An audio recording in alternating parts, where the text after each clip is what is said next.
When I was beginning my second matriculation at IU South Bend in the spring semester of 2008, the Department of Sociology and Anthropology had not yet begun granting anthropology degrees. However, I've wanted to be an anthropologist since before I could spell the word properly, so I was determined to complete the minor and take as many classes as I could before graduating. One class in particular was amazing, both as a learning opportunity and a springboard for my current success. It's my experience that discovering things that have been forgotten holds perhaps the most joy in life. There is no better way to do this than to be part of an archaeological excavation. The department's first field school was also my first TIG, and although I had grown up on exciting tales of daring archaeologists finding gold, discovering treasure, and getting the girl, I was prepared for a much more mundane version of events, which I anticipated would involve finding rocks, discovering ceramics, and getting dirty.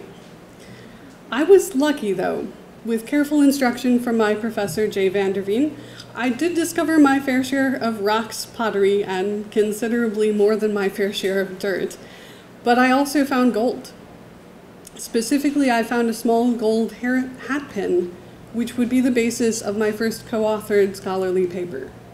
It was a magical moment for me. Discussing it later with the rest of the class, no one else would have recognized the significance of the find, and so by being in the right place at the right time with the right teacher, I was able to use my previous knowledge to an advantage. And the next summer, I returned to assist Josh Wells on the second field school as a crew leader intern.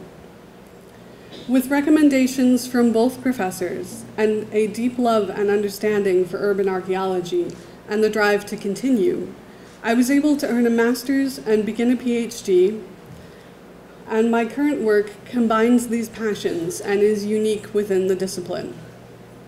I examine how the practice of corset wearing changes the shape of the female body using skeletal remains from England and France. This led to my first solo-authored scholarly paper detailing these changes and examining the social conditions in which women who corseted lived. My dissertation, which is in progress, will focus on expanding this idea with a much larger data set, and it will incorporate a focus on feminist anthropology. The way we talk about women's roles in society today stems directly from the period that I study, the 1700s through the 1900s.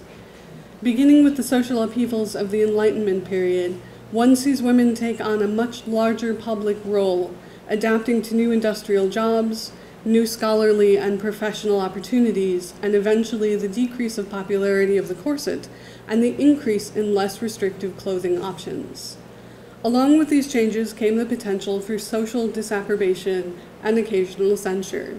And we can still see this at work today in our own society. This is especially cogent in this current political climate when we talk about Hillary wearing the pants in the family.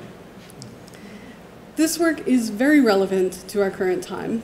Along with the chance to do entirely new research, I have the ability to tell the stories of the women who are long dead, women who have been forgotten, or who have never had the chance to tell their own story.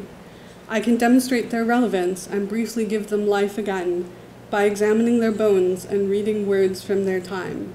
I can challenge preordained notions about their usefulness in society and what the medical professionals of the time said that they should or shouldn't do. My ability to continue researching at such a level and to give voice to the forgotten was perpetuated and enhanced by the anthropology program at IU South Bend and by the wonderful professors in this department. I would like to thank them all now and to thank you for giving me this chance to share my story with you.